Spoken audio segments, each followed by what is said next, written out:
Sirika nizere ko umeze neza cyane, nizere ko kandi ugenda urushaho guhirwa n'ibyo ukora bya buri munsi. Ni Fyve-tvrwanda ikiganiro cyo nakininde kuri izi show tugenda tugaruka ku makuru abasitara, amakuru abagezweho, amakuru abakikigana mu Rwanda ndetse no hanze yarwo, n'amakuru tukugezaho 24 hours kabisa. Tuba turi imbere cyane tugeza amakuru ya buri munsi. So ngira ngo guys, mu minsi yashize nibwo witwa Bruce Melody yigeze kuvuga ko kuba ngo yari bagishije binatera rwasereri cyane, abantu bongera kubigarukaho, bongera kubikontaho, abantu ngira ngo ni kimwe mu bintu abantu bavuzeho cyane tudashobora kwirengagiza kabisa. Urebye uburyo abantu benshi babigarutseho cyane ko cyari kimwe mu bintu navuga ko byateje rwasereri mu bantu, you know.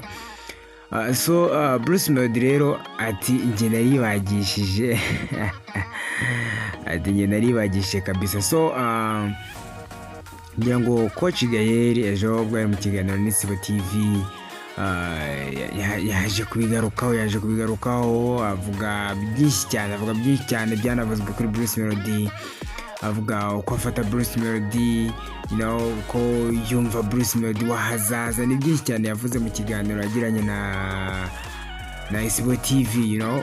Then ngira ngo kimwe mu bintu yavugagaho, yavuze ko witwa Bruce Melody niyo yaranabivuze ari prank cause ngo burya Bruce Melody ni umwe mu bagabo bagundira amafaranga cyane, adashobora kubona umwanya wo kurekurira amafaranga kujya kwibagisha, you know, kujya kwibagisha. Avuga ko kabisa Bruce Melody ari umwe mu bagabo bagoranye cyane ku kintu cyitwa ko ifaranga ryamugezeho rimuvaho. Ngira ngo ni Bruce Melody dusanzwe tumenyereye, kandi koko ntushobora kumubona mu bintu byinshi cyane birimo irekurwa ry'amafaranga rya hato na hato.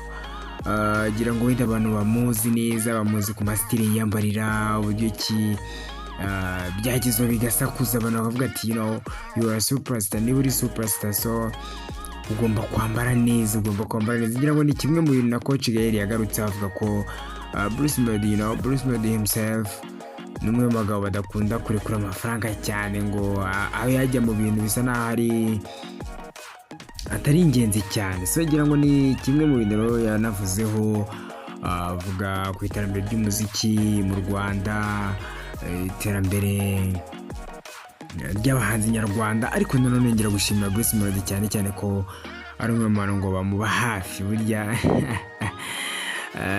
Bruce Melody. Gusa icyo nababwira cyo nuko witwa Bruce Melody hari abantu agiye yinjiza muri 1:55 AM, ngira ngo murabazi cyane. Witwa Element, witwa Kenso, ni benshi cyane agiye yinjizamo. Ngira ngo na coach Gael himself yanabivuzeho, avuga ko n'umwe mu bantu bashobora kureba talent akavuga ati this is a talent, you know, iyi ni talent igendera. So anamushimira cyane kuko kuba yaragiye atekereza hazaza ha 1:55 AM. Ngira ngo ni kimwe mu bintu yanamushimiye, ariko nanjye personally kabisa I appreciate that man, you know.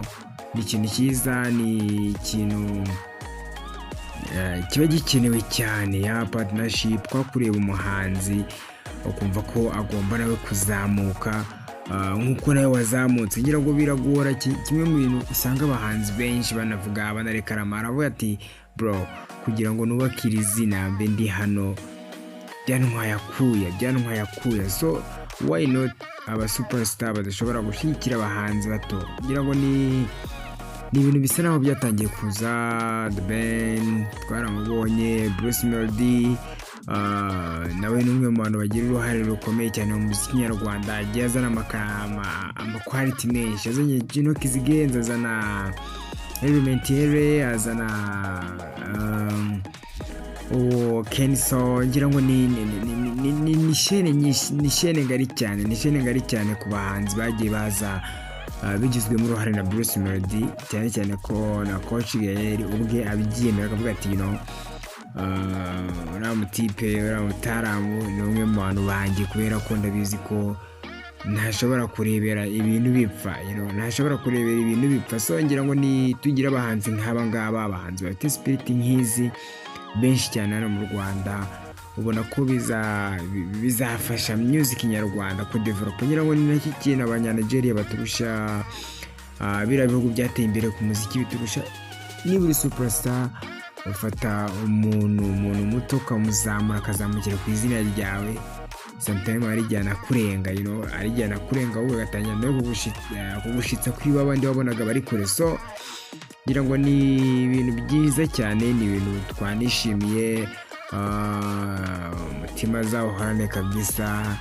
Ariko akantu ko kwibagisha kabisa kari kashokinze abantu benshi cyane, ngira ngo benshi babigarutseho, especially ko Bruce Melody ni umuntu ukunda media, ko n'ukuri guhari. Mpamya ko yabibonye akanibona kenshi cyane. So it is what it is. Then ninjye The Fyve mu kiganiro The Cruise Short, tugenda tugera ku makuru abasitari, amakuru abagezweho mu Rwanda. Reka nkubwire ngo God bless.